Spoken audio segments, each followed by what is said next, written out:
आपकी first preference क्या थी? सर डिप्टी कलेक्टर थी। क्योंकि मामला कोर्ट में चला गया है, so what was your reaction? तो मुझे ये लग रहा था कि इतना डिले ना हो जाए कि ये रिजल्ट मतलब 6-8 महीने के लिए लटक जाए। रिजल्ट की चिंता मत करो, अपना कर्म करो। तो आपने तो कर्म कर दिया है, लेट इट बी, जो रिजल्ट होगा वो देखा जाएगा। एक घर में हमेशा ये लगा करता था कि गवर्नमेंट जॉब मतलब ये देखती थी कि मेरे मम्मी पापा हमेशा सोचते हैं, तो मुझे लगा कि यार इसके थ्रू मैं अपनी सिविल सर्वेंट की अगर मैं प्रिपरेशन करूंगी तो मैं ज्यादा सेटिस्फाई होगी, क्योंकि मुझे जॉब भी सिक्योर रहेगा। कौन नहीं चाहता आईएएस आईपीएस बनना? हर माँ बाप चाहते हैं उनके बच्चों का सपना पूरा हो। अब यूपीएससी अड्डा करेगा आपकी मदद। तो जुड़िए हमारे साथ pre plus mains foundation batch से, जहां आपको मिलेगी daily live classes, recorded classes और साथ ही साथ 1-to-1 पर्सनल मेंटरशिप प्रोग्राम। तो जोड़िए अपना नाम भी फ्यूचर टॉपर्स की लिस्ट में। लिंक डिस्क्रिप्शन बॉक्स में मिल जाएगा, क्योंकि अब होगी तैयारी जीत की। हेलो एवरीबॉडी, नमस्कार, कैसे हैं आप सब? मैं हूं सिद्धार्थ, आपका फ्रेंड फिलोसोफर गाइड। स्वागत करता हूं आप सभी का आईएएस और पीसीएस अड्डा इस यूट्यूब चैनल पर। मैं बहुत ज्यादा टाइम नहीं लूंगा। आपने ऑलरेडी थंबनेल देख के जिस वीडियो को क्लिक किया है, जिनके बारे में आप जानना चाहते हैं, मैं जल्दी उनसे आपका रूबरू कराऊंगा, तारुफ कराऊंगा, मुलाकात कराऊंगा, डिस्कशन कराऊंगा और एक हेल्दी कॉन्वर्सेशन होगी, है ना? वो कहते हैं ना कि यार सक्सेस इज इन्फेक्शियस, सफलता संक्रमित होती है, और ऐसी सफलता हम बिल्कुल चाहेंगे कि संक्रमित हो। लेकिन इस सफलता को पाने के लिए हम एड़ी चोटी का जोर लगा देते हैं, टॉप टू बॉटम, है ना? एकदम मेहनत करते हैं, और कभी कभी कमरे बंद रह के मेहनत करते हैं, अपने विचारों से घिरे रहते हैं। वो स्ट्रगल जो कि शायद हम नहीं बता पाते हैं किसी को, वो हार्डशिप, वो हार्डवर्क। आज का इस प्लेटफॉर्म पे, अड्डा 24/7 के प्लेटफॉर्म पे, मैं स्वागत करता हूं एक ऐसे टॉपर का जो कि बहुत निसंदेह और एक फोकस डिटर्मिनेशन के साथ उन्होंने यूपी पीसीएस का एग्जामिनेशन क्रैक किया है। और महिला होने के नाते ये एक बहुत ही एडवांस, एक बहुत ही मॉडर्न चीज यहां पे हो रही है कि हमारा भारत जो है वो नई प्रगतिशील डायरेक्शन में बढ़ रहा है। वो कहते हैं कि जब एक महिला योग्य होती है, पढ़ लिख के शिक्षित हो जाती है, तो वो सिर्फ और सिर्फ परिवार का नहीं, गांव का नहीं, वो कुनबे का, मतलब कि वो विचार का बदलाव ले आती है। विचार का बदलाव मतलब कि जब विमेन एम्पावरमेंट, महिला सशक्तिकरण, विमेन इश्यूज से लड़ने के लिए, तो आज का जमाना ये वो जमाना है जो कि नए भारत का जमाना है, प्रगतिशील भारत का जमाना है, एक स्वर्णिम भारत का जमाना है। मैं एक बार स्वागत करना चाहता हूं प्रज्ञा सचन जी का, जो कि यूपी पीसीएस टॉपर बन चुकी हैं, जो फिलहाल रिजल्ट आया है, और 35 रैंक हासिल किया है, और इनको बतौर नायब तहसीलदार की पोस्ट अपॉइंट हुई है। प्रज्ञा जी, आपका स्वागत है आईएएस पीसीएस अड्डा पर। हम सभी आपको ढेर सारी शुभकामनाएं देते हैं, और amazing, congratulations, well done. Thank you sir, and good evening sir. मुझे भी बहुत अच्छा लगा कि आपने मुझे कांटेक्ट किया, और thank you sir. Great great great. वैसे प्रज्ञा, अभी कैसा वैसे महसूस हो रहा है कि इतने टाइम बाद रिजल्ट आया and then you saw your name? हाँ सर, एक्चुअली रिजल्ट तो हम लोग 15 अगस्त से वेट कर रहे थे कि आना है। फिर उसके बाद हमने एक और मेंस लिखा, जिसकी हम बिल्कुल नहीं होप कर रहे थे कि हमें लिखना पड़ेगा 2022 का, तो वो भी लिखा। तो हाँ, थोड़ा सा वेट एंड वॉच था, बट ठीक है, देर आए दुरुस्त आए। तो सर मैं अब फाइनली जब रिजल्ट आ गया और नाम देखा, तो sir I am very grateful. मतलब बहुत भगवान से, मतलब ईश्वर ने मतलब जो चाहा वैसा रिजल्ट दिया, और इसी बहाने मैंने 22 का अच्छे से प्रिपरेशन करके मेंस लिखा, तो हो सकता है उसमें सर और मेरी पोस्ट इंप्रूव हो जाए। ग्रेट। वैसे मैं अगर पूछूं आपसे कि आपकी फर्स्ट प्रेफरेंस क्या थी? सर डिप्टी कलेक्टर थी। क्या बात है, क्या बात है। उम्मीद करते हैं प्रज्ञा की होपफुली आप एग्जाम देंगी। अभी रिजल्ट आएगा मेंस का, तो मतलब डेफिनेटली उस पोस्ट पे जाए। और आपने बिल्कुल सही कहा, एग्जाम का रिजल्ट तो 15 अगस्त के बीच आ जाना चाहिए था, लेकिन वो 2 महीने का ऑलमोस्ट टाइम लग गया। मैं आपसे यहाँ पे एक सवाल पूछना चाहूंगा कि वो जो 2 महीने का टाइम था, वो एज एन एस्पिरेंट आपने कैसे गुजारा? क्योंकि वो कभी कभी ऐसा लगता था ना कि शायद ये एग्जामिनेशन कैंसिल ही हो जाएगा या रीअपियर करना पड़ जाएगा, क्योंकि मामला कोर्ट में चला गया है। What was your reaction? कैसे आप महसूस करते थे? सर जब हम लोग की एक सर्टेन डेट डिफाइंड होती है कि हाँ इंटरव्यू के बाद 1 वीक और विद इन 1 वीक आपका रिजल्ट आ जाएगा, फिर एक एक दिन मतलब बहुत ज्यादा बड़ा लगता था कि कैसे निकलेगा एक दिन, क्योंकि बहुत डाउटफुल रहता था कि पता चला रिजल्ट रिवाइज हुआ, हमें फिर से मेंस लिखना हुआ। इसके लिए मुझे कोई लोड नहीं था कि फिर से लिखना पड़ा, बट हो सकता है कई बार, क्योंकि अपने यहाँ सर अगर देखा जाए तो 2018 का रिजल्ट भी डिस्प्यूटेड है, 19 का भी डिस्प्यूटेड है, तो मुझे ये लग रहा था कि इतना डिले ना हो जाए कि ये रिजल्ट मतलब 6-8 महीने के लिए लटक जाए, तब बहुत प्रॉब्लम्स आएंगी। तो सर इसमें रहता था, बट इसके साथ एक अच्छी चीज ये थी कि 2022 का मेंस लगा हुआ था, तो कहीं ना कहीं एक डिस्ट्रैक्शन भी हो गया कि ठीक है रिजल्ट जो आएगा वो हम देख लेंगे, बट अभी फिलहाल के लिए हमको उसके लिए प्रिपरेशन करना है। तो सर लास्ट ऑफ सितंबर तक तो इतना लोड नहीं हुआ, उसके बाद जब ये एग्जाम दे दिया फिर हाँ एक एक दिन थोड़ा सा फिर वरी हो लगा कब आएगा रिजल्ट, तो थोड़ा सा लोड तो था सर। बिल्कुल बिल्कुल, वो कहते हैं ना कि रिजल्ट की चिंता मत करो, अपना कर्म करो। कर्म अगर सही डायरेक्शन में गए तो रिजल्ट निर्धारित करता है आपके कर्म को, तो आपने तो कर्म कर दिया है, लेट इट बी, जो रिजल्ट होगा वो देखा जाएगा। तो ये आपके जो सोच और अप्रोच है बहुत अच्छी लगी हमें। इसी सिलसिले में प्रज्ञा जी, हम और हमारे जो व्यूअर्स हैं वो स्टूडेंट्स बेसिकली जो हैं वो जानना चाहते हैं अबाउट योर बैकग्राउंड, कि आपने स्कूलिंग कहाँ से की, एजुकेशन बैकग्राउंड क्या था?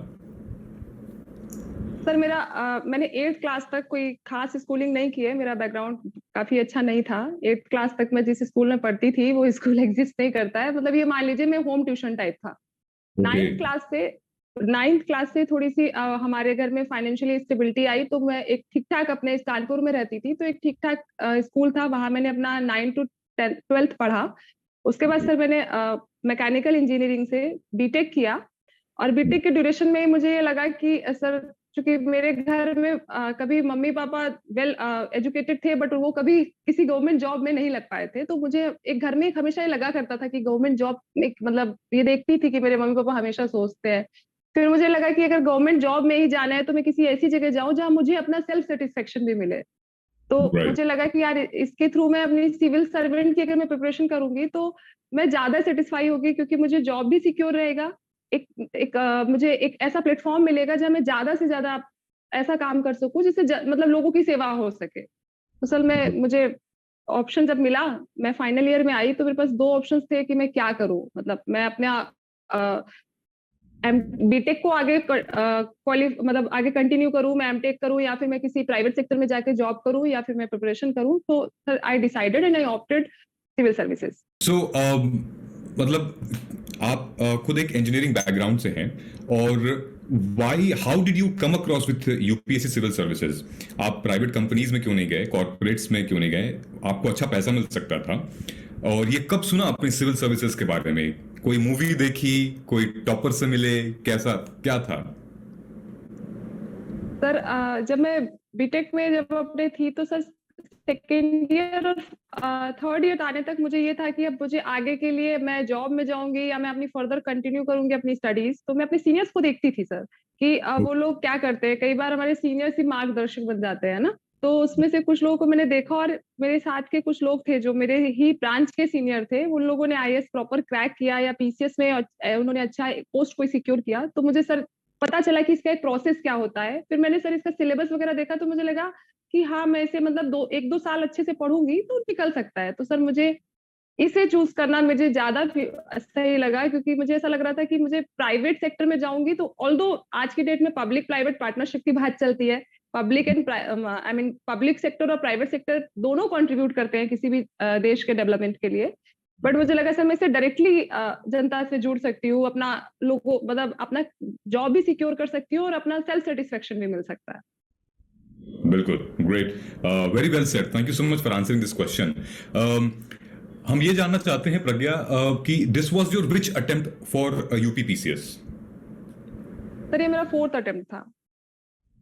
और बाकी के 3 अटेम्प्ट में कहाँ चैलेंजेस आए थे? क्या प्री आपने किया था, क्वालिफाई, मेंस लिखा था, एक बार बताएंगे? फर्स्ट अटेम्प्ट में मेरा प्रीलिम्स 1 मार्क से रह गया था। सेकेंड अटेम्प्ट में मैंने प्रीलिम्स मेंस इंटरव्यू दोनों दिया, थर्ड में भी मैंने प्रीलिम्स मेंस इंटरव्यू दोनों दिया, और इस 4th में तो तीनों मतलब दिया ही दिया।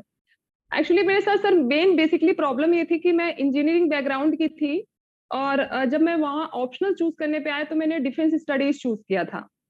फिर अचानक से सिलेबस चेंज हुआ और डिफेंस को उस साल हटाया गया, तो लास्ट जब मैं फर्स्ट टाइम मेंस के लिए अपियर की गई, तो उसके अगले साल से डिफेंस हटना था, तो बहुत बूचर हुआ था डिफेंस में, बहुत हार्डली किसी को 200 के ऊपर मार्क्स मिला था। तो मेरे जीएस वगैरह में मार्क्स बहुत अच्छे हैं, मतलब आउट ऑफ मतलब मेरे 400 के ऊपर ही मार्क्स है, और हिंदी और एसए में भी बहुत अच्छे थे। तो ऑप्शनल के चक्कर में नहीं हो पाया। फिर सेकेंड टाइम जब हट ही गया तो मुझे न्यू ऑप्शनल ऑप्ट करना पड़ा। फिर उसके बाद 19 में मेरी ज्यादा अच्छी प्रिपरेशन नहीं थी, मैं मुश्किल से 2-3 मंथ ही ऑप्शनल पढ़ पाई थी, उसी में मैंने मेंस लिखा था। मेरा लक अच्छा था कि फिर भी इंटरव्यू कॉल आई, और इस बार मैंने अच्छे से ऑप्शनल को प्रिपेयर किया 1 साल 1.5 साल, फिर मैंने सर ये एग्जाम दिया था। तो मैं इस बार श्योर थी कि ठीक मार्क्स आएगा। आपने ऑप्शनल कौन सा लिया था? सर पहले मेरा डिफेंस स्टडीज था, इस बार मेरा पब्लिक एडमिनिस्ट्रेशन था। अच्छा, पबैड आपने ऑप्शनल लिया था। जी जी जी।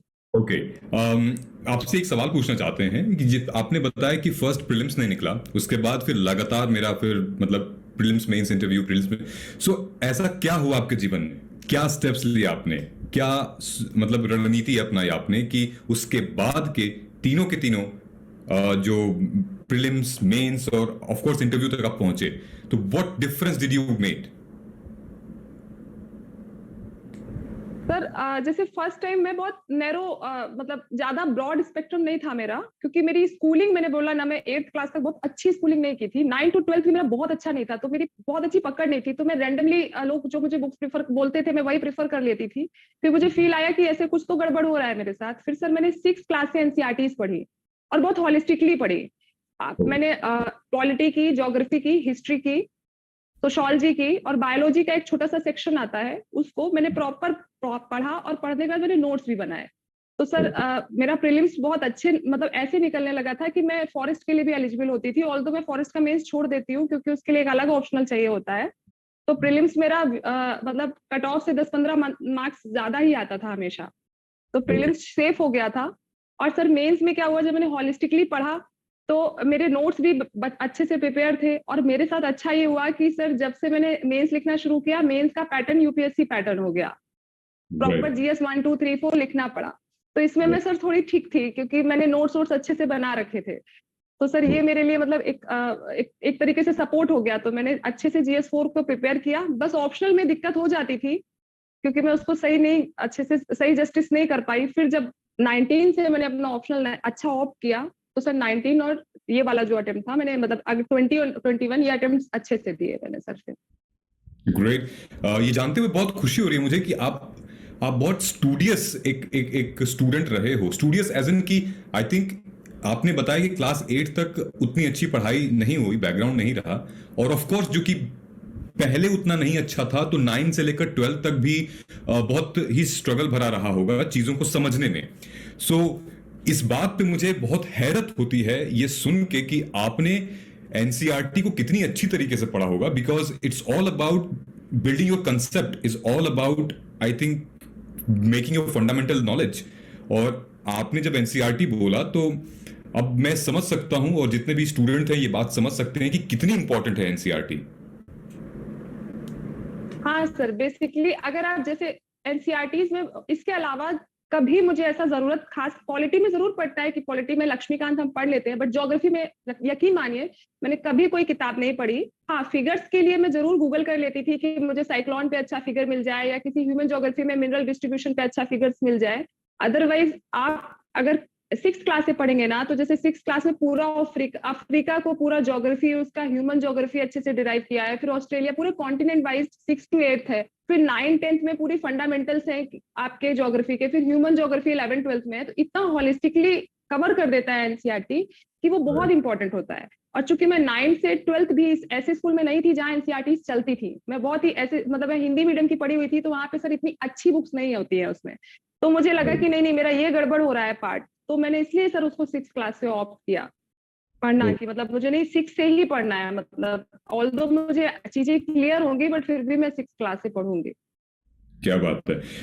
मैं ये देख रहा हूं प्रज्ञा कि आप उन बच्चों के साथ कॉम्पीट कर रहे थे जो कि उनको अच्छी शिक्षा मिली है क्लास 1 से लेके क्लास 12 तक या फिर ग्रेजुएशन तक। आपकी लड़ाई बेसिकली उनसे थी जिनका बैकग्राउंड अच्छा है। ये बहुत ही काबिल तारीफ है कि आपने उन कम दिनों में ही इतनी कंसेप्ट बिल्डिंग की है और ग्राउंड लेवल पे आपने इतना काम किया है। एंड आई थिंक सो वो I wanted to ask you, वो क्या एक ऐसी चीज थी कि आपने बहुत अच्छे से कंसेप्ट बनाया कि मतलब आई डोंट थिंक सो सब लोग ये कर पाएंगे? क्या ये पैशन था या माँ बाप सबके सपना पूरा करने का था? ये व्हाट वाज दैट? ये रीजन क्या था? वो कौन सी भूख थी? सर मैं सिंगल चाइल्ड हूँ। मेरे घर की फाइनेंशियली चीजें कितनी भी खराब रही हो, पर एक मोटिव था मम्मी पापा का कि नहीं बेटी है वो बेटा ही है, उसको पढ़ाना है। उन्होंने सेकंड चाइल्ड, मतलब मैं सिंगल रही उनकी चॉइस से, ठीक है। तो मुझे कभी अपने घर की कंडीशंस मेरे ऊपर कभी हावी नहीं हुई। हाँ ये है कि मैं अच्छी स्कूल नहीं जा पाई, लेकिन घर में मुझे मम्मी पापा लोग गाइड करते थे।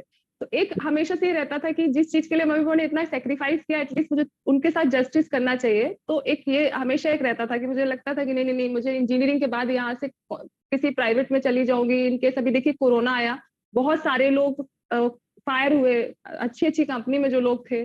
तो मुझे इन सब चीजों का हमेशा फील आता था। और सर एक चीज हमेशा रहती थी कि मुझे सिविल सर्विसेज में या कुछ ऐसे किसी फील्ड में जाना है जहां मेरे जॉब में डाइवर्सिटी हो और मैं डायरेक्टली कुछ ऐसा कंट्रीब्यूट कर सकूं।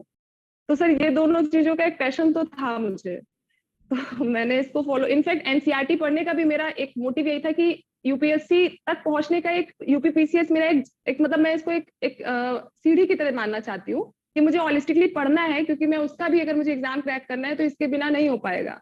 तो सर मैं शॉर्ट टर्म न लेकर मैंने उसका लॉन्ग प्रोसेस फॉलो किया ताकि मुझे आगे ईज रहे। Right, great. मुझे लगता है कि आपका ये वीडियो स्कूल के बच्चों को भी देखना चाहिए, जिनको पका पकाया खाना मिलता है, जिनको ढेर सारी सुविधाएं मिलती हैं और आगे जाके पता नहीं वो भविष्य में क्या करते हैं। तो आई थिंक ये उन बच्चों को भी देखना चाहिए और उन माँ बाप को भी देखना चाहिए कि सिर्फ और सिर्फ आप बच्चों को अच्छी चीजें, घड़ी, कपड़ा, मकान और इतनी मतलब होता पॉम्प एंड शो की चीजें न देकर उनको मेंटरशिप करें, उनको गाइडेंस दें, उनको समझे, जैसे कि आपके पापा मम्मी ने आपको समझा और आपको गाइड किया। सो ये आई मीन बहुत एक अच्छी डायरेक्शन में आप पले बड़े हो और माँ बाप एक मेंटर हो, इससे बड़ी चीज कुछ नहीं हो सकती। जी जी बिल्कुल सही बात है। जब भी जैसे रिजल्ट आता था, मैं लास्ट हर समय, चूंकि इंटरव्यू से आउट होना सर बहुत मतलब कुछ समय के लिए तो थोड़ा डिप्रेसिंग रहता था, क्योंकि एकदम से हम हर रात एक सपना देख के सोते हैं कि कल रिजल्ट आएगा, कल कुछ अच्छा हो जाएगा, बट फिर वो अचानक से लिस्ट में नाम नहीं होना, पूरी जर्नी खराब हो जाती है प्रीलिम्स मेंस इंटरव्यू की। फिर हम न्यू स्टार्ट करते हैं तो थोड़ा सा डिप्रेसिंग रहता था। लेकिन जिस दिन मम्मी पापा ये बोल देते थे कि कोई बात नहीं, ये तो एक बुरे सपने की तरह था, एक प्रैक्टिस की तरह था, तुम अगली बार करो, कोई दिक्कत नहीं है, बस उसके बाद सर एकदम रिचार्ज जाते थे। ऑल्दो कितना भी फ्रेंड्स बोले उतना फर्क नहीं पड़ता है जितना मम्मी पापा लोगों के सपोर्ट से पड़ता था। तो मुझे अपनी जर्नी में जब भी मैं फेल होती थी फिर दिक्कत नहीं होती थी एक बार बात करने के बाद घर में। क्या बात है, बहुत बहुत अमेजिंग। आई मीन ऐसी एम्पावरमेंट अगर हर महिला को मिले, अगर हर बाप माँ अपनी बेटी को दे ऐसी एम्पावरमेंट, ऐसी लिबर्टी, ऐसी आजादी, आई थिंक 2050 तक we will have an incredible India. Literally जो कंजर्वेटिव और रूढ़िवादी लोग, तकियानूसी जो पुराने ख्याल के लोग हुआ करते थे, जिनका कोई तर्क नहीं है किसी भी रूल नियम का, वो आई थिंक वो छूट जाएंगे। कहते हैं ना कि नया भारत 5 ट्रिलियन इकोनॉमी, जब आईएमएफ की रिपोर्ट कहती है कि अगर जितना मेल का कंट्रीब्यूशन है इंडिया में उतना फीमेल का इक्वली हो जाए तो 23% से हमारी जीडीपी ग्रो कर जाएगी। तो नया भारत का जो सपना है 5 ट्रिलियन इकोनॉमी, वो तो पक्का पूरा हो जाएगा। बिल्कुल। और आईएमएफ ने ये बात इस साल नहीं कही, आईएमएफ ने ये बात 4-5 साल पहले कह चुकी थी, ये बात पहले कही है। जी जी ग्रेट। प्रज्ञा, हमने सुना है कि आपका यूपीएससी का बैकग्राउंड भी है, आपको यूपीएससी में भी बहुत रुचि है, and then you wanted to move to a bigger level जहां पे और डाइवर्स रोल हैं। तो आपका और यूपीएससी का क्या मतलब जुगलबंदी है? क्या अभी आप तैयारी कर रहे हैं यूपीएससी की? अब सर मैंने स्टार्ट कर दिया था। इस बार जब मैंने इंटरव्यू दिया था उसके बाद मैं यूपीएससी के लिए पढ़ने लगी हूँ। अभी भी मैं अपनी स्टडीज कर रही हूँ। मैं अभी, मेरा टारगेट है कि मैं दिसंबर तक अपने मेंस का सिलेबस लगभग पूरा कर लूँ। ऑप्शनल पढ़ रही हूँ इस टाइम, और फिर जनवरी से मैं अपना फिर से प्रीलिम्स के लिए स्टार्ट कर दूँ, क्योंकि जून में 28 मई को यूपीएससी का प्रीलिम्स है। तो सर मैंने इस बार क्योंकि मुझे श्योर था इधर बिहार में मैं सेलेक्ट हो ही गई थी बिहार पीसीएस में, तो मुझे सिर्फ एक ये था कि जल्दी से मैं किसी मतलब एक जॉब सिक्योर कर लूं किसी पीसीएस में और उसके बाद मैं यूपीएससी के लिए जाऊं। तो सर इस रिजल्ट का मैंने वेट किया, पर इस तरीके से वेट नहीं किया कि मैं बैठी रही हूँ, तो मैं अपनी स्टार्ट कर चुकी थी पढ़ाई। इनफैक्ट इसका मेंस भी मैंने सर बहुत ऐसे नहीं लिखा है कि मैं यूपी पीसीएस के लिए मेंस लिख रही हूँ। मैं अपनी पढ़ती थी, प्रिपरेशन करती थी अपने उसी शेड्यूल के हिसाब से, उसी में थोड़ा बहुत चेंजेस करके मैंने मेंस लिखा है। बाकी मैं यूपीएससी का सर इस साल से पढ़ रही हूँ अच्छे से। Right right, great. एक इम्पोर्टेंट क्वेश्चन यहाँ पे आता है, जब आपने मेंस के बारे में बात की, सो मैं आपसे प्रज्ञा आपकी मेंस की स्ट्रेटजी के बारे में जानना चाहता हूँ कि आई थिंक नॉलेज होना अपने आप में अच्छी बात है, लेकिन उस नॉलेज को पेन और कॉपी के साथ मतलब लिखना, that is totally different thing. उसको एक अच्छी तरीके से इंट्रो बॉडी कंक्लूजन बना के लिखना। तो आपकी क्या राय होगी बच्चों के लिए कि मेंस आंसर कब से लिखना चालू करें, और जीएस 1 2 3 के लिए छोटी सी क्या कोई अप्रोच जो आप फॉलो करते थे? सर ये हम किसी भी टॉपर्स का सुनेंगे इंटरव्यू, हमेशा यही बोलते हैं, मेरा भी यही, जब मैंने अपने इसको अप्लाई किया तो मुझे भी यही दिखा कि हम कभी भी ये मान के पढ़ेंगे कि हम प्रीलिम्स की पहले प्रिपरेशन कर लें फिर मेंस की करें तो नहीं हो पाएगा, क्योंकि दोनों के बीच का गैप बहुत बड़ा नहीं होता है कि हम उसमें अच्छे से सारे एग्जाम, क्योंकि यहाँ पे जीएस 1 2 3 4 प्रॉपर यूपीएससी की तरह होता है। तो हमको स्टार्टिंग से जो भी पढ़ाई करनी है, हम जिसकी भी पढ़ाई कर रहे हैं उसके प्रॉपर नोट्स होने चाहिए। और बहुत बड़ा करंट अफेयर का सेक्शन बहुत बड़ा हो चुका है, तो आप जो भी पढ़े उसको करंट अफेयर से रिलेट करके पढ़े। जैसे हम इंडस वैली सिविलाइजेशन पढ़ रहे हैं, तो अभी हाल ही में न्यूज आता है कि पाकिस्तान में जो भी इंडस वैली सिविलाइजेशन से रिलेटेड जगह है, वो सब कुछ बहुत ज्योग्राफिकल एरिया है, वो सब कहीं ना कहीं फेड होने लगा है। तो एक करंट अफेयर का भी टॉपिक बनता है, तो उसको लिंक करके जब पढ़ेंगे और अपना क्वेश्चन लिखेंगे, तो क्वेश्चन लिखने में वही होता है सर कि पहले हम इंट्रो लिखते हैं, उसमें कुछ फैक्ट डालते हैं जिससे उनको लगे कि हमें एक नॉलेज है, फिर हम मेन क्वेश्चन को एड्रेस करते हैं और देन हम एक कंक्लूजन लिखते हैं। कंक्लूजन में एक अच्छा कोई हम एक सजेशन लिख सकते हैं, या अच्छा कोई कोटेशन लिख सकते हैं, या अच्छा कोई हम एक रिपोर्ट लिख सकते हैं। तो इन सब के लिए करंट अफेयर बहुत यूजफुल होता है। तो मेरा तो सर यही स्ट्रेटेजी रहता था कि मैं हर मेंस में पहले ट्राई करती थी कि मैं सारे क्वेश्चन अटेम्प्ट करूं। अनफॉर्चुनेटली 2021 में मेरे से सर एक क्वेश्चन छूट गया था, क्योंकि ऑप्शनल में क्या होता था कि पेपर में पूरे क्वेश्चन अटेम्प्ट नहीं करने होते हैं, तो मेरे दिमाग से स्लिप कर गया था एक क्वेश्चन 12 नंबर का था, कि मैंने बीच में उसको होल्ड किया है कि मैं लास्ट में से अटेम्प्ट करूंगी। जब मैंने कॉपी दे दी तब मुझे याद आया कि मैंने क्वेश्चन छोड़ा है, तो इस बार सर मैं 12 नंबर के क्वेश्चन के साथ जस्टिस नहीं कर पाई। बट मैं हमेशा ये ध्यान रखती थी, मैं एक क्लॉक लेके जाती थी सर, मैं कभी वॉच नहीं पहनती हूँ।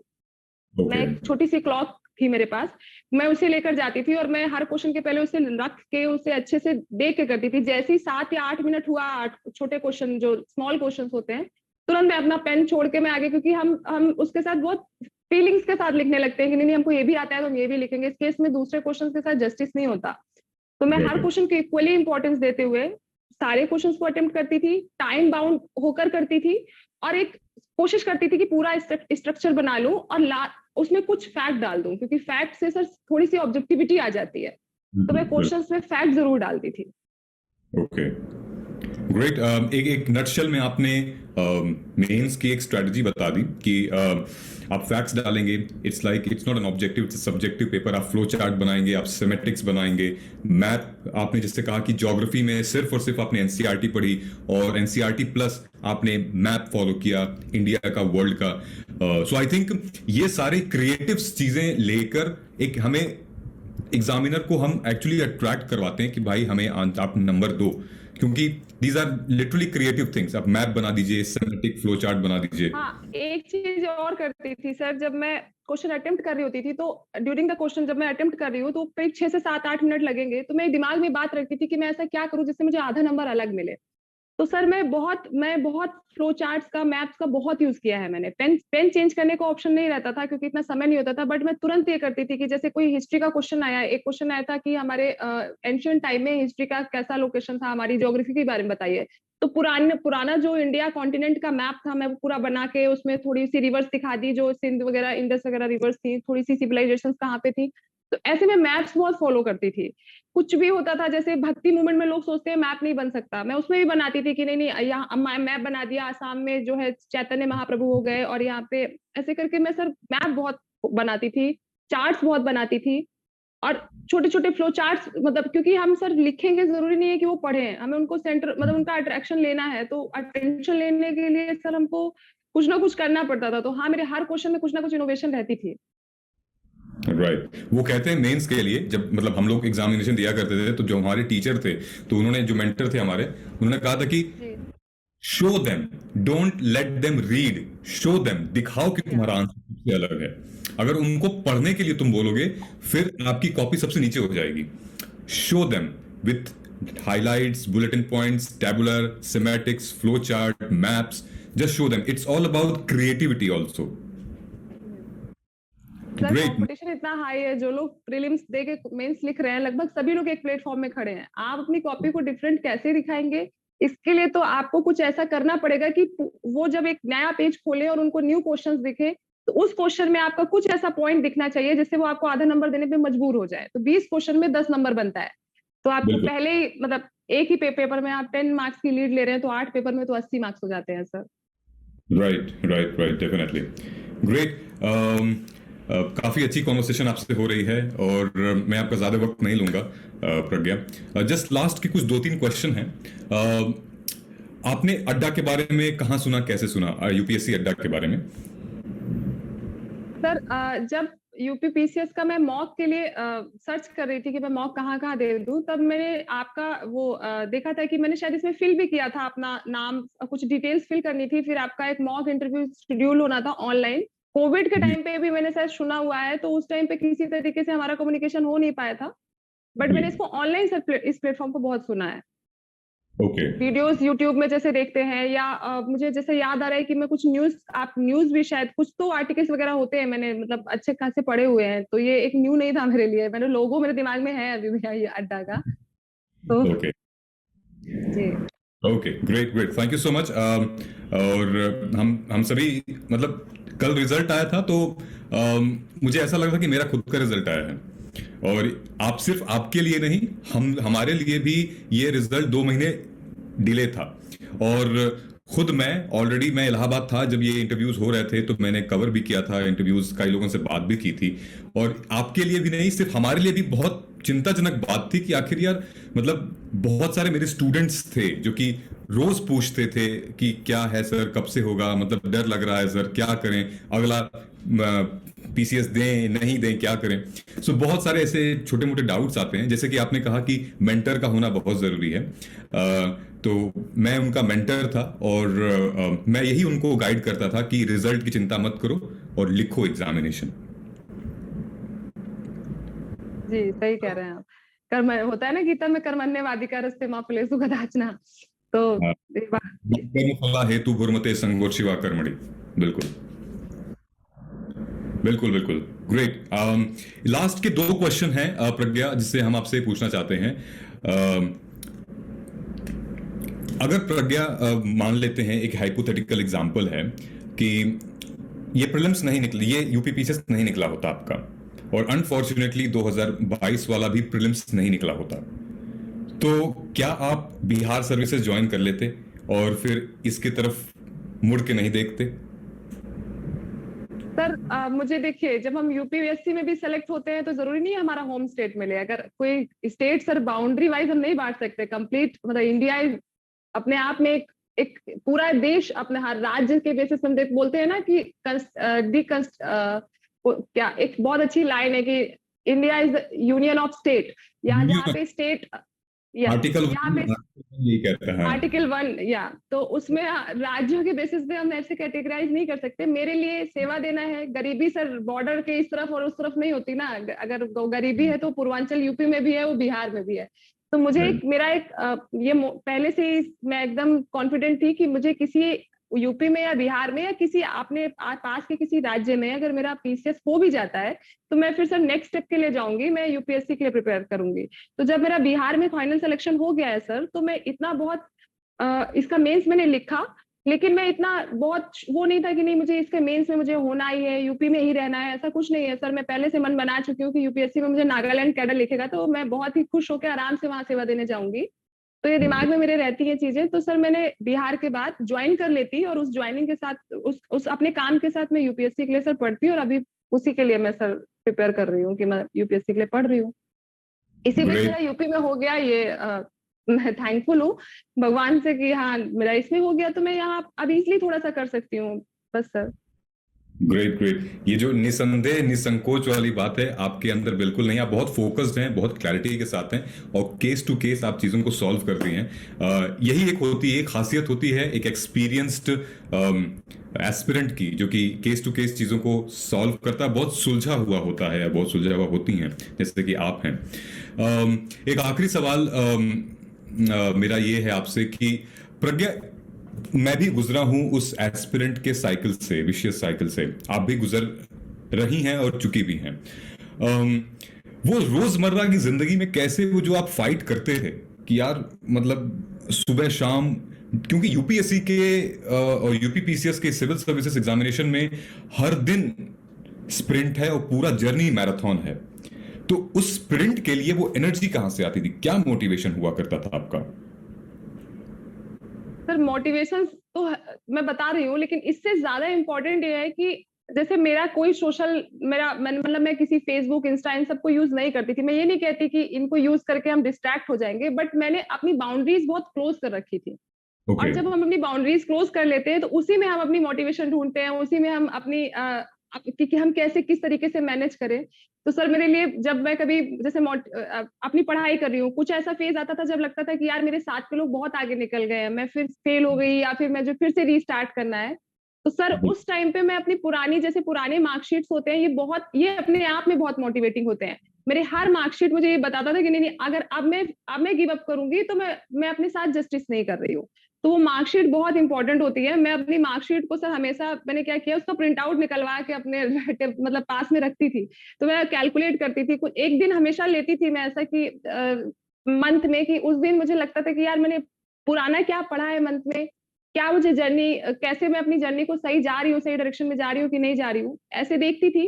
तो सर एक जो आप मुझे बोल रहे हैं कि मैं कैसे मोटिवेट होती हूँ, कैसे रेजुमिनेट होती थी, इसके लिए सर मुझे कोई खास ऐसी जरूरत पड़ी नहीं, क्योंकि हम लोग जब अपनी पढ़ाई कर रहे होते हैं तो उसी में कुछ ना कुछ ऐसा मिल जाता है जिससे मजा आता है। मैं स्टार्टिंग में प्रिपरेशन करती थी तो थोड़ा सा लोड लगता था कि ऑल द टाइम मुझे इसी में रहना है, फिर पता नहीं मुझे न्यूज देखना मेरी हॉबी हो गई, मेरे लिए वही रेजुमिनेटिंग हो गया। तो मैं उसको खाना खाते टाइम या फिर रात में सोने से पहले मैं ये जरूर कर रही हूँ। और मोटिवेशन में सर क्या होता है कि जितना सर्कल छोटा होता है तो वो लोग बहुत अच्छी बातें बोलते हैं, जैसे मम्मी पापा या बहुत खास कोई दोस्त होते हैं, या हमारे साथ के फ्रेंड्स जो सेलेक्ट हुए हैं वो बहुत मोटिवेट करते हैं, उनकी जर्नी बहुत मोटिवेट करती है। तो मेरे साथ सर एक अनुभव सर थे, वो बहुत बहुत फोकस थे। वो यूपीएससी का उन्होंने 4 बार मेंस लिखा है, और he is very brilliant student. मैं उनको जब देखती थी कि वो फेल होके आते थे और फिर यूपीएससी प्रीलिम्स, और यूपीएससी सर प्रीलिम्स तो ऐसा है कि जरूरी है हर बार एक बार निकलता रहे, कई बार उनके साथ ऐसा हुआ उन्होंने मेंस लिखा और अगले साल उनका यूपीएससी का प्रीलिम्स ही नहीं हुआ। बट जब उनको देखती थी, उनकी जर्नी या उनके जैसे और भी लोगों को देखती थी, तो मुझे लगता था कि यार ये मैं अगर ऐसा करूंगी तो मतलब मैंने फिर जस्टिस किया ही नहीं खुद के साथ। तो लोगों को ऐसे पढ़ते रहना, या फिर सबसे बेस्ट होता है कि हम गूगल में जाके जब हम लोगों की जर्नी लोग लिखते हैं ना अपने बारे में, या यूट्यूब में बताते हैं ना, तो ये सब देख के लगता है कि नहीं लोग स्ट्रगल करते हैं, सीरियस कैंडिडेट को स्ट्रगल मतलब, और वो ऐसे भी बोला जाता है संघर्षी जीवन है, तो कहीं ना कहीं मोटिवेटिंग हो जाता है सर अपने आप। हाँ उसी में कुछ डल फेज आता है, नो डाउट, एक दिन ऐसा आता है जिस दिन लगता है कि कुछ गड़बड़ हो रहा है, बट उसके अलावा 10 दिन ये भी लगता है कि सही जा रहा है। बिल्कुल बिल्कुल। वो अमिताभ बच्चन जी की एक लाइन है ना कि जब तक न सफल हो नींद चैन को त्यागो तुम, संघर्ष का ये मैदान मत छोड़कर भागो तुम। सो कुछ किए बिना ही जय जयकार नहीं होती, कोशिश किए बिना कभी हार नहीं। तो मजा आया आपसे बात करके प्रज्ञा, अमेजिंग जर्नी। जैसे कि आपने कहा कि कहानी सुन के आपने अनुभव सर की अपने लाइफ को और इंस्पायर मोटिवेट किया है, और उनकी जो गलतियां थी उनसे आपने सीखा है। सो आई थिंक ये कहानी है जो हम एक दूसरे को प्रेरित करती है। कल अनुभव सर थे, आज आप हैं, और आपकी कहानी भी अब जो हमारे प्लेटफॉर्म पे जाएंगे, स्टूडेंट्स सुनेंगे, तो आपने भी जो गलतियां की हैं या फिर आपके लिए जो चीज कार्यरत थी, वो आई थिंक उनसे बच्चे सीखेंगे, समझेंगे। सो मतलब ये कहानियां ही हैं जो हम एक दूसरे से कनेक्ट करती हैं, और आपकी स्टोरी, आपकी जर्नी, और जो मेन पॉइंट था जो आपने बताया था स्टार्टिंग स्कूलिंग पॉइंट का, जो कि सबसे मजबूत होना चाहिए किसी भी बच्चे के जीवन में, लेकिन उसका मलाल अब शायद आपको नहीं है, क्योंकि आपने मौका पाके इतनी अच्छी तरीके से आपने ग्रास्प किया चीजों को, और मतलब इट्स कमेंडेबल मतलब कमेंडेबल। मैं आपको बता देता हूं, आपके अलावा और कोई भी ऐसे कुछ बच्चे होते तो वो आज या तो शादी करके कहीं चले गए होते। लिटरली मैं बता रहा हूं। तो क्योंकि आपने उसको, वो कहते हैं ना कि बहुत लोग ये सोचते हैं कि भगवान ही ऐसा चाहते थे तो हम क्या करें, हम नहीं कर पाएंगे, भगवान चाहते थे कि हम ना पढ़ें। ये सर बोलते थे लोग, जब जैसे मेरा सिलेक्शन जब लास्ट टाइम जैसे मैं इंटरव्यू तक गई, नहीं हुआ, तो आसपास के लोग देते हैं ना तसल्ली की कोई बात नहीं भगवान चाहते थे, तो मुझे बहुत इरिटेशन होती थी कि भगवान के चाहने से ठीक है, हो जो होता होगा होगा, बट हार्डवर्क मैटर्स। आपको हार्डवर्क करना पड़ेगा। हाँ, अगर आप हार्डवर्क, क्योंकि इतने लो कंपटीशन में है, देखिए ना, अनएम्प्लॉयमेंट इतना ज्यादा है, 7% 6% एम्प्लॉयमेंट है, पॉपुलेशन इतनी ज्यादा है, तो ठीक है, एक अटेम्प्ट में कॉपी सही से नहीं पढ़ी जाएगी, दूसरे में होगी, तीसरे में लगातार फाइट करेंगे तो कभी मेरे हिट होगा वो चीज। तो सर मुझे इस चीज से बहुत इरिटेशन थी जब लोग बोलते थे भगवान नहीं चाहता है, तो भगवान पे हम नहीं छोड़ सकते हैं इतने इजिली। बिल्कुल बिल्कुल। वो कहते हैं ना कि अगर ईश्वर पर विश्वास है तो तकदीर वही लिखेगी जो ईश्वर चाहेगा, लेकिन अगर खुद पे विश्वास है तो ईश्वर भी वही लिखेगा जो आप चाहोगे। सही बात है सर, बहुत अच्छी लाइन है, मतलब मैं इसको कोट कर लूंगी सर, बहुत अच्छा बोला आपने। मैंने आज पहली बार ये डेफिनेटली, आई मीन ऐसा है। और मैं खुद एक मोटिवेशनल स्पीकर हूं और लगभग मैंने 200 से भी ज्यादा इंटरव्यूज ले रखे हैं टॉपर्स के, और कुछ कहानियां हैं वो मेरे लिए बहुत अलग होती हैं। जैसे आपकी कहानी का एक हिस्सा जो है वो बहुत यूनिक है। इससे पहले हमारी एक और टॉपर थी जो कि DYSP सेलेक्ट हुई हैं यूपी PCS में ही, उनकी कहानी बहुत रोचक है, अमेजिंग इनक्रेडिबल स्टोरी। सो कुछ कहानियां हैं वो कनेक्ट कर जाती हैं और ये प्रेरणा का स्रोत बनती हैं। अब आपकी कहानी मैं 10 जगह एज ए एग्जाम्पल बताऊंगा, सिर्फ उस एग्जाम्पल मात्र को सुन के लोग मोटिवेट हो जाएंगे, आपकी प्रेजेंस की भी जरूरत नहीं होगी वहां पे। एक सर मैं आपको एक बात बताना चाहती हूँ। मैंने डॉक्टर APJ अब्दुल कलाम की द विंग्स ऑफ फायर पढ़ी है। उसमें उन्होंने अपनी पूरी जो भी उनकी ऑटोबायोग्राफी है बहुत अच्छे से लिखी है, और वो मुझे बहुत इंस्पायर करती थी। मैं हमेशा अपने रूम में उनकी फोटो जरूर लगा के रखती हूँ। जब कोविड का टाइम आया था तो मैं अपने घर आई थी, तो उस समय पे मेरा ऐसा कोई स्टडी रूम प्रॉपर ऐसा अलग नहीं था। मैंने एक छोटा सा स्टडी रूम बनाया उसी घर में, तो मैं तुरंत उनका फोटो प्रिंट करा के लगाया, क्योंकि उनकी स्टोरी सर, उन्होंने जैसे जब अग्नि मिसाइल बनी थी तो उन्होंने तीसरे अटेम्प्ट में उनकी अग्नि मिसाइल का प्रॉपर परीक्षण हो पाया था, अदरवाइज वो लास्ट जब सेकंड्स आते थे तो कुछ ना कुछ फेल हो जाता था। उनकी जर्नी बहुत मतलब उन्होंने उस बुक को लिखने से पहले उन्होंने लिखा भी है उसके पहले कि कोई भी बच्चा जो सक्सेसफुल नहीं हो पा रहा है वो मेरी स्टोरी पढ़ के थोड़ा भी मोटिवेट होगा तो मेरा लिखना सार्थक हो गया। तो सर उनकी ये बुक मतलब मेरे लिए मेरे मतलब मोटिवेट करने का सबसे बड़ा अगर मैं सोर्स बोलूं तो उनकी ये बुक थी। मेरे पास अभी भी रखी हुई है यहाँ घर में। तो वो बुक मुझे सर बहुत पसंद है सर उनकी, और वो मतलब बहुत मोटिवेटिंग है। तो कोई ना कोई किसी ना किसी का एक होता है ना, एक आइडल होता है या ऐसा सुपर हीरो होता है जो जिसको लोग फॉलो करते हैं, तो सर मेरे लिए वो हमेशा रहे। तो ये मैं जस्ट आपसे शेयर कर रही थी। Definitely, thank you so much for sharing. वही मैं आपसे पूछा कि वो क्या है मोटिवेशन इंस्पिरेशन का राज। तो किसी के लिए कोई पर्सन हो सकता है, कोई आपके लिए वो किताब थी, आपके माँ बाप थे, और आपकी खुद की जो अतीत था एक उसको प्रूव करने के लिए आप ये सारी चीजें कर रहे थे, मौका मिला था आपको। सो मतलब मजा आया आपसे बात करके, बहुत बहुत शुक्रिया, थैंक यू सो मच। आपका बहुत ज्यादा वक्त ले लिया मैंने, और उम्मीद करते हैं कि मैं और मेरी पूरी टीम ये उम्मीद करती है कि आप जिस भी क्षेत्र में जाएं, आप अपने सपनों के साथ और अपने माँ बाप के सपनों के साथ बहुत आगे जाएं, और एक जो आपने विश्वास और शपथ ली है कि कुछ करके जाना है, सोसाइटी को कंट्रीब्यूट करके जाना है, आई थिंक आप उसमें निसंदेह सफल हों, ये हमारी शुभकामनाएं हैं। Thank you sir. Great. You're welcome. Thank you so much for associating with us. And once again, all the very best. And we shall see you definitely soon again. Thank you. Thank you so much, Pragya. Jai Hind. Jai Hind.